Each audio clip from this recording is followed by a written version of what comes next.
Bismillahirrahmanirrahim. Assalamualaikum warahmatullahi wabarakatuh. Selamat pagi semuanya. Semoga semuanya sehat walafiat dan juga sudah sarapan. Dan juga yang terpenting adalah sudah sholat duha. Nah, sekarang sebelum kita belajar, mari kita baca doa terlebih dahulu ya. Nah, sudah berdoanya? Oke, sekarang kita bakalan lanjut ke pembelajaran hari ini, yaitu mengenai perdagangan antar daerah. Sebelum kita lanjut ke perdagangan antar daerah, perlu diingat ya anak-anak. Ingat, saat memulai pembelajaran, kalian tidak boleh tidur, mengantuk, dan tidak boleh berisik, harus fokus. Apakah ada yang tahu apa itu perdagangan antar daerah?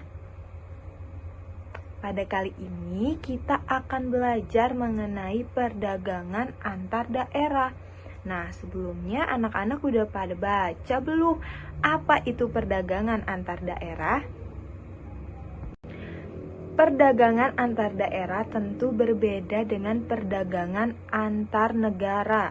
Kalau perdagangan antar daerah adalah perdagangan yang dilakukan antar tempat atau wilayah yang berada di dalam negara tersebut. Misalnya, perdagangan antara di Jawa Barat dan juga Sumatera Barat.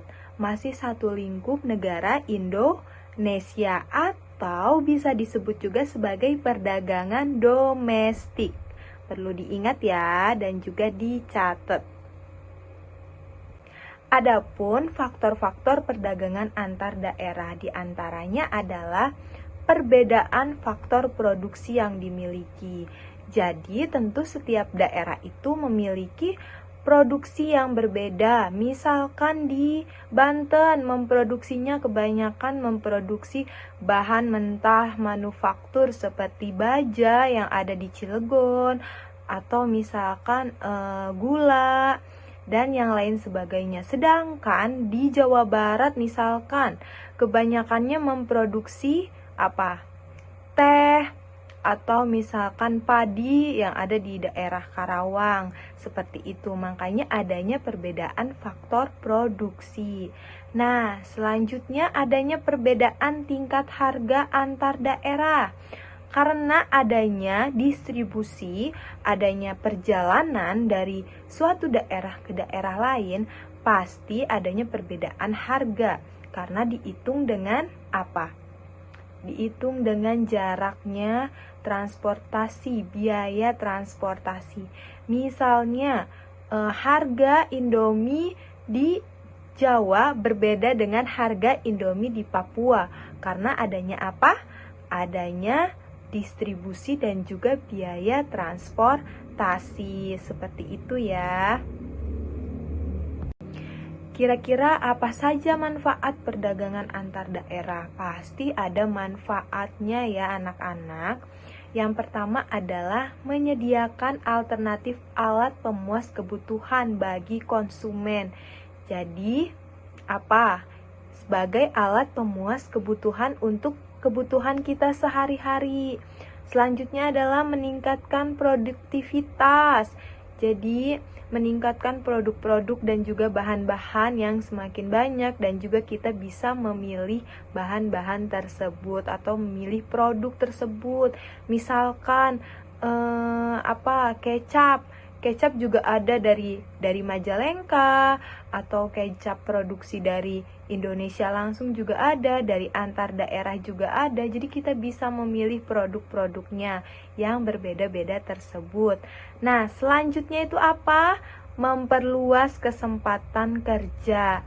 Jadi memperluas lapangan pekerjaan. Seperti itu ya anak-anak. Dalam perdagangan antar daerah terdapat karakteristiknya. Kira-kira karakteristiknya apa saja sih Bu Guru? Nah, sekarang karakteristiknya itu ada apa aja? Spesialis, biaya produksi yang rendah, pertukaran barang, adanya kerjasama, mengejar laba, terarah pada konsumen, kepuasan maksimum, dan juga transaksi. Bu Guru, kalau spesialis tuh maksudnya bagaimana? Nah, spesialis di sini tuh maksudnya setiap daerah memiliki spesialis untuk memproduksi suatu barang. Misalnya di daerah Jawa Barat atau di Bandung, spesialisnya memproduksi teh hijau. Karena apa?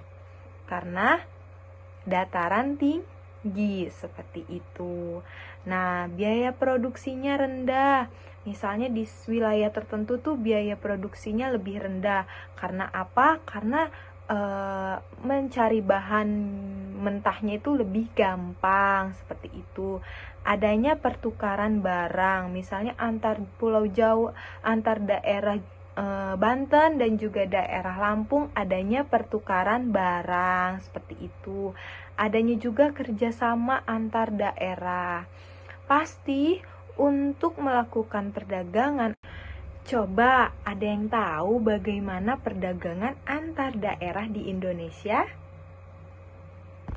Baik, Ibu akan menjelaskan bagaimana perdagangan antar daerah di Indonesia. Nah, perdagangan antar daerah di Indonesia ini sudah ada sejak zaman Hindia Belanda. Berarti udah ada dari zaman dahulu ya, pada saat Belanda menjajah Indonesia. Nah, kenapa adanya perdagangan antar daerah? Karena adanya perbedaan sumber daya alam dan juga perbedaan sumber daya manusia. Dan maka dari itu kebutuhannya juga berbeda-beda. Adanya kondisi sumber daya alam yang berbeda di Indonesia ini menyebabkan terjadinya perdagangan antar daerah.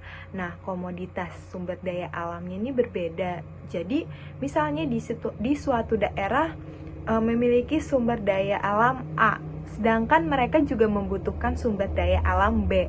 Maka dari itu harus diadakannya perdagangan antar daerah. Mungkin sekian untuk pembelajaran hari ini mengenai perdagangan antar daerah. Nah, untuk penugasan, Ibu sudah memberikan tugas yang akan diposting di Google Classroom. Dan juga untuk anak-anak, untuk minggu depan jangan lupa baca perdagangan internasional. Kurang lebihnya mohon maaf. Wassalamualaikum warahmatullahi wabarakatuh.